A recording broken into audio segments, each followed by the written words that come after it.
What happens to inmates on death row at Long Bay Correctional Complex? Have you ever wondered what life is like for inmates on death row? In a place where the end of their life is looming, what happens day by day? This is the story of Long Bay Correctional Complex, one of Australia's most notorious prisons, where inmates live their final days in isolation.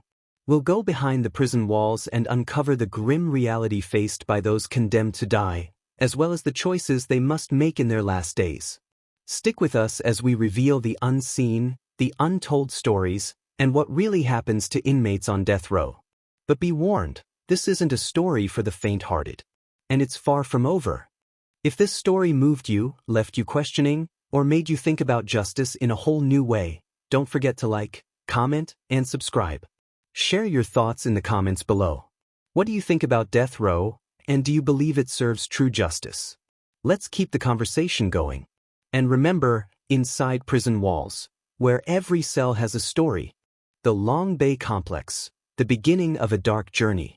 Long Bay Correctional Complex, located just outside of Sydney, Australia, has been a symbol of punishment and the end of the line for many convicted criminals. For those sentenced to death, this place becomes their final home. Inmates are transported here after their trial, where they face not only the brutal reality of a life sentence but also the crushing weight of knowing their fate is sealed. This isn't just any ordinary prison. It's where the worst of the worst are kept, isolated from the rest of the population. Death row at Long Bay is notorious for its high level of security and the unique, suffocating atmosphere that permeates its halls. The concrete walls, heavy metal doors, and the cold, unforgiving silence make it feel like a tomb. As soon as the inmates arrive, they are placed in solitary confinement, separated from the general prison population. The silence is almost suffocating, with no one to talk to, no interactions with others. They are isolated in small cells, measuring just enough to hold a bed, a toilet, and a metal table. There are no luxuries here, no comforts. Just the stark reality of what their future holds. Time moves slowly in these cells. With no contact with other inmates, no entertainment, no escape, these prisoners are left alone with their thoughts. Day in and day out, they stare at the same four walls, the ticking clock, and the constant reminder of their fate. Life on death row is mentally and physically exhausting. The mental strain of knowing that each day could be their last takes a heavy toll. Inmates often feel forgotten, cut off from the world outside. But it's not just the mental toll. The physical side of things is just as harsh. Medical conditions go unchecked, food is minimal, and the extreme isolation causes a decline in their well-being. Most of these inmates have been living like this for years, sometimes decades. But it's not just the passage of time that weighs heavily on their minds. Every so often, they are told of their impending fate. The reality of death becomes even more tangible. They are told when their execution is scheduled, and they are given only a small window to make peace with themselves before it happens. It's a cruel reminder that time is slipping away. For those condemned to death at Long Bay, this place isn't just a prison. It's a sentence of solitude, a never-ending wait for the inevitable. The final days, struggling to find meaning. As days turn into weeks, and weeks into months, the time on death row at Long Bay begins to feel like a never-ending waiting game. For most inmates, this waiting period can last years, sometimes even decades. The reality of what lies ahead, death, is a constant, looming presence. And yet, it's not just the thought of death that consumes their every waking moment. It's the isolation, the loneliness, and the feeling that their existence is fading into obscurity. As the years pass, some of the inmates begin to find ways to cope with the unbearable silence and solitude. Some turn to religion, seeking solace in their faith as a way to make sense of their situation. Others spend hours reflecting on their past lives, trying to understand the decisions that led them to this point, to this place. But no matter what they do, nothing seems to ease the heavy burden on their hearts. The guards who pass by their cells each day are indifferent, offering no comfort, no words of encouragement. They are simply doing their job, moving from one cell to the next, checking the locks, ensuring the inmates stay in their place. Some inmates try to talk to the guards, trying to make some sort of human connection, but it's rare. Many of the staff have been hardened by years of working in the most dangerous parts of the prison, and they're not interested in forming bonds with the people they watch over.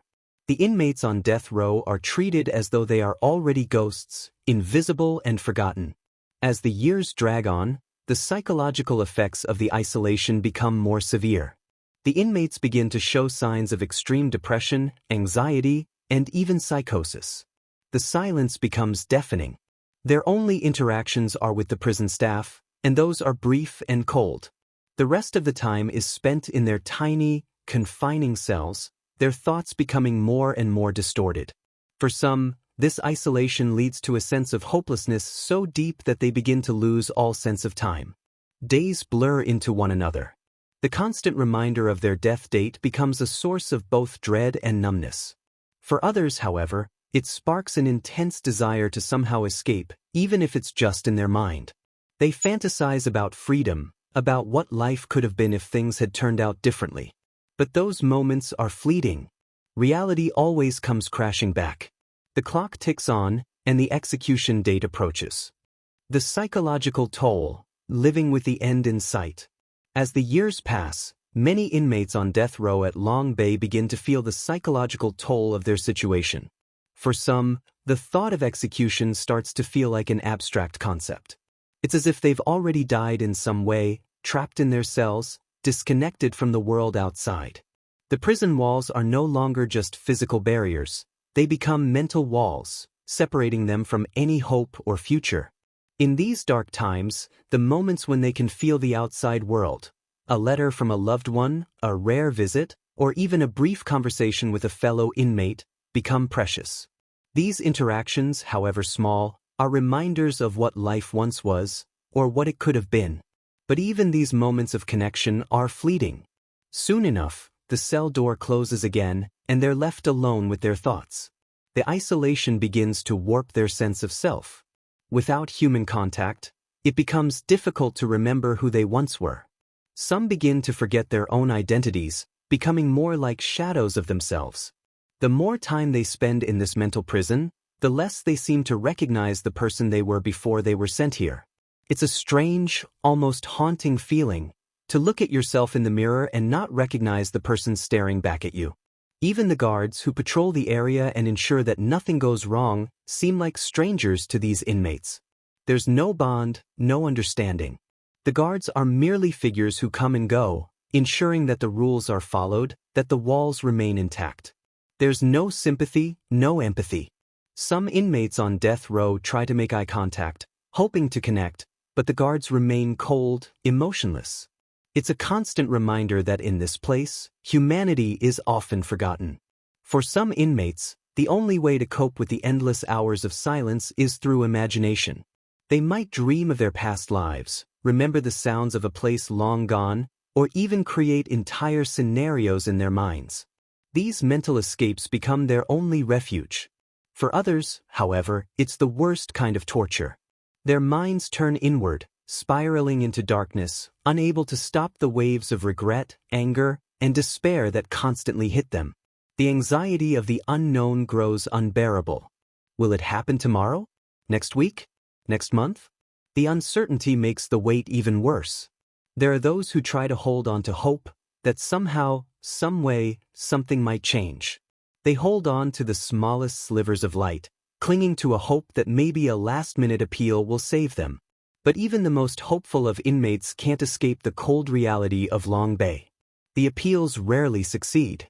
The justice system moves slowly, but the clock on death row never stops ticking. As the execution date draws closer, the anxiety levels rise. Inmates begin to question everything they've known. Will they die in peace, or will it be a violent, terrifying end? They become fixated on every little detail, from the sound of the guard's footsteps to the faint clicking of a lock. Every noise seems amplified in the silence. And when the day finally comes, it's a surreal experience. The last meal is one of the few moments where an inmate feels human again. The final meal is their last connection to the world outside. Some request simple comfort foods, while others choose extravagant meals, as if this final indulgence could somehow make up for all the years of deprivation. After the meal, the waiting begins again. The finality of the situation sets in. It's a moment of intense reflection. Some feel regret, others accept their fate, but all feel the cold weight of what's to come. The walls feel closer now, suffocating, like a tomb. The execution day, the final step. The days leading up to the execution are some of the most emotionally and psychologically intense moments for any inmate on death row at Long Bay Correctional Complex. The finality of what is to come begins to feel almost tangible, a sense of dread and inevitability hanging heavy in the air. The final hours are filled with a strange quiet, as if time itself has slowed down, unwilling to move any faster toward the dreaded moment. In the days before the execution, the inmate may receive a few last visits, often from family members or legal representatives. These are often tearful and emotionally charged moments. For some, it's a chance to say goodbye, to reconcile with their loved ones before the final separation. For others, it's a last opportunity to try and make sense of everything, to ask questions, to seek forgiveness. But no matter how much an inmate might want to talk about their past or their feelings, there's always a feeling of hopelessness. Time feels frozen, and words seem insufficient. These visits are often short, sometimes less than an hour, and the prison guards are always present, ensuring that the inmate remains under control. The sterile environment of the visitation room only amplifies the sense of finality. Once the visit is over, the doors are locked once again, and the inmate returns to their solitary confinement, their mind racing with thoughts of what is to come. The night before the execution is the longest. Time seems to stretch on, hours blending together. Inmates are often allowed to rest in their cells, but many find it impossible to sleep. Their minds are filled with fear, regret, and a flood of memories. The quiet, dark cell becomes even more oppressive, a constant reminder of their isolation. In some cases, the prison provides the inmate with a final meal, one last opportunity to choose something that offers a small sense of comfort. The requests are varied. Some choose simple foods like pizza or ice cream, while others request elaborate meals that mirror the life they'll never get to live. For many, this meal represents the only indulgence they'll have for years. But it's a bittersweet moment. The food is consumed not with joy, but with the bitter understanding that it's a final gesture, one that carries the weight of the end. As the execution draws near, the inmate's last steps toward the chamber are carefully orchestrated by the guards. There's no ceremony, no final moment of peace. Just a quiet, methodical process. The inmate is escorted to the place where their life will end, and as they walk those final steps, the reality of the situation settles in. For the prisoner, it's a strange experience. Some might feel numb, as if they've already died mentally. Others are filled with a terror so deep that it feels almost physical. The long, cold hallways leading to the execution chamber seem endless, and every step echoes in their mind, a reminder that this is the end. At Long Bay, executions are carried out with extreme efficiency. The procedures are followed to the letter, with no room for mistakes. The inmate is strapped into the execution chair or table, depending on the method chosen. The final moments are filled with tension. There's no going back now. The guards take their positions, the warden enters, and the final words are spoken. Many prisoners choose not to say anything in their last moments. The silence is overwhelming, but for those who do speak, their words are often the last vestiges of their humanity. Some express remorse, while others deny their guilt.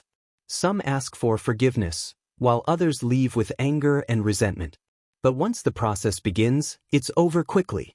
The sound of the execution itself is swift. The procedure is designed to be quick, to avoid unnecessary suffering. But for the inmate, it's the moment that seals their fate, the moment when their life comes to an end. And as the guards file out, the room is left in silence again, the final chapter of a long, painful journey closed. Aftermath. The ripple effect of death row. Once the execution is carried out, the immediate aftermath is a mix of quiet reflection and routine procedures. The guards who were present, the prison staff who have witnessed the execution, return to their duties. The silence in the execution chamber is stark, almost as if nothing significant happened at all. But for those involved in the process, it is anything but simple. It's a moment they cannot erase from their minds, even if they don't speak about it. The weight of the act lingers, even if it's not shown outwardly.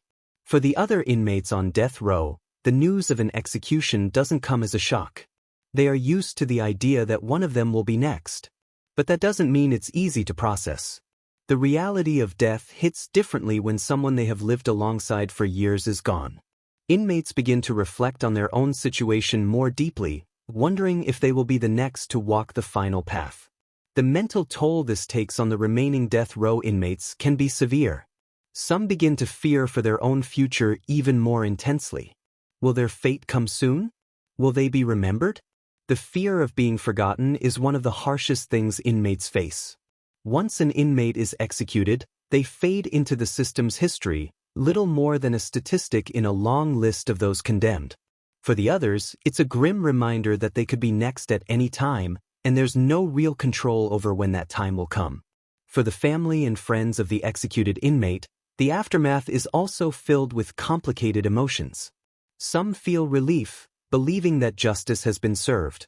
Others experience profound grief and sorrow, mourning the loss of a loved one even if they knew the outcome was inevitable. The families are often left to pick up the pieces of a life that ended in such a brutal, public way. They might question whether the system truly delivered justice or if it was just another form of punishment, cruel in its finality. There's also the legal and administrative aftermath. Prison staff must process the execution in a way that complies with all legal and procedural requirements. This includes documenting the execution, making sure that all paperwork is in order, and preparing for the next inevitable death on the row. For the lawyers involved in the case, they too must deal with the weight of their involvement. Some might feel a sense of duty fulfilled, while others are left with the troubling thought of what could have been done differently. But in the end, the process moves forward, with very little time allowed for anyone involved to fully process the emotions that come with it. For the wider public, there's often a sense of closure when an inmate is executed. They believe that justice has been served and that the system has done its job. But death row, especially in places like Long Bay, has a way of leaving lingering questions. What is justice? Who decides who lives and who dies? And in the end, does execution really bring closure, or does it just create more pain and unanswered questions? The legacy of Long Bay Correctional Complex continues, and the inmates who remain on death row live each day with the knowledge that they are in a system designed to break them down. Even after execution, the ripple effects continue to spread across the prison, the families, and the broader society. But for the inmates who remain, it's a constant reminder that they are trapped, not just in their cells, but in the system itself. And the toll on their mental health continues to rise, as each passing day brings them closer to the same fate. The cycle continues, as each inmate faces the unrelenting march of time, waiting for the inevitable to happen, and for the silence to fall once again. The system's strain, a glimpse into the future. The reality of death row at Long Bay is not just about the inmates and their fate. It's also about the toll that the system itself takes on those who are responsible for carrying out the procedures: the guards, the prison staff, the legal teams, and even the medical professionals who are often called upon during the execution process. The system is under constant pressure, and over time, it begins to show signs of strain. For the guards, working on death row can take a significant psychological toll. The emotional burden of overseeing the final days of a person's life is not something that can easily be ignored. Many guards struggle with the disconnection required to do their jobs. In some cases, they become desensitized to the human cost of their work, but for others, the experience of witnessing an execution leaves a deep emotional scar. This isn't just another prisoner being processed, it's a person's life being extinguished, and the effects of that moment don't vanish when the job is done. Some guards leave Long Bay feeling forever changed, haunted by the faces of those they escorted to their deaths, wondering if there was something they could have done differently. The guilt can be overwhelming. For others, the bitterness and emotional strain can be so great that it leads to a kind of numbness. They continue with their lives, but they are no longer the same. The medical professionals involved in executions also bear a heavy responsibility. Though the process is designed to be swift and as painless as possible, it is still a violent, final act. Medical staff often find themselves torn between their duty to uphold their oath to do no harm and the reality of working in a system where they are complicit in bringing about death. Some experience deep inner conflict over their role in these procedures. For many, it's not just the act of execution itself that causes distress, but the toll it takes on their sense of humanity. How do they reconcile the part they play in such a final, irreversible act? The legal teams involved in death row cases face an equally complex challenge. Lawyers are expected to fight for the life of their client, to find any legal avenue that could spare them from execution. But the closer they get to the execution date, the more it becomes clear that the system often has little interest in delaying the inevitable. Appeals may be exhausted, and the court has made its decision. For many of these lawyers, representing someone on death row means a constant fight against a system that is designed to keep moving forward, no matter the cost. When the execution happens, the legal team's job is over. But it's not that simple. They are often left with lingering feelings of helplessness. Were there mistakes made in the trial? Was there a chance that their client might have been innocent? These questions don't just vanish after an execution. They stay, festering in the minds of the lawyers who fought so hard and ultimately failed to stop the final step. As the years pass, the cycle of death row at Long Bay continues, feeding into itself. The inmates come and go, but the system remains. For every inmate executed, there are always others waiting, and the process repeats, dragging everyone involved deeper into its relentless grip. But there's a question that persists: is the system working? Or is it simply creating more pain, more suffering, and more questions that have no answers? The truth is, the system isn't perfect. Far from it. There are flaws in how death row operates, from the emotional toll it takes on staff to the physical and psychological damage it causes to those who are condemned. But it's a system that has endured for decades, one that continues to reflect the society it exists within, a society that often sees justice as an eye for an eye, and death as a punishment for the gravest of crimes. Yet, as the years go on, there are growing calls for change. Activists, legal professionals, and even some prison staff have begun to question the morality of the death penalty and the toll it takes on everyone involved. In some places around the world, the death penalty is slowly being abolished, as society begins to recognize that there are no easy answers when it comes to justice. The future of death row, including at Long Bay Correctional Complex, remains uncertain. Will the system change? Will we one day look back and recognize the flaws in this system of punishment? Or will the cycle continue, endlessly feeding itself with each new inmate? One thing is certain: the impact of death row stretches far beyond the walls of the prison. It touches everyone involved, leaving deep scars that cannot be easily erased. And as long as death row exists, the question of justice, fairness, and the human cost of punishment will continue to haunt us all. The unanswered questions. As we close the chapter on Long Bay Correctional Complex and its death row, we are left with more questions than answers. The lives of those who are condemned to die, the impact on the prison staff, the legal teams, and even the families, all are forever shaped by the system. The cycle of execution, isolation, and despair seems endless. But does it serve justice, or does it simply perpetuate more suffering? The toll of death row is not just measured in the loss of life, but in the emotional, psychological, and moral scars it leaves behind. For the inmates, it's a waiting game, a slow march toward the end. For those who work in the system, it's a constant battle with their own conscience. And for society, it forces us to ask, is this really justice? Long Bay's death row is just one part of a much larger picture, a global conversation on the morality and effectiveness of the death penalty. Some believe it's a necessary part of justice, while others see it as a cruel and irreversible punishment that fails to heal wounds. As the world continues to evolve, so too does the debate surrounding life and death in the prison system. Will the future look back on places like Long Bay as relics of a harsher, more unforgiving time? Only time will tell. But for now, the stories of those who have lived and died on death row continue to echo. Their stories are a testament to the complexity of human nature and the unending search for justice. We may never fully understand the true cost of a system that chooses death over life, but it's clear that its effects ripple far beyond the walls of any prison. This is where we leave the story for now. But the questions, the stories, and the echoes of those lives will continue to haunt us long after the final chapter has been written.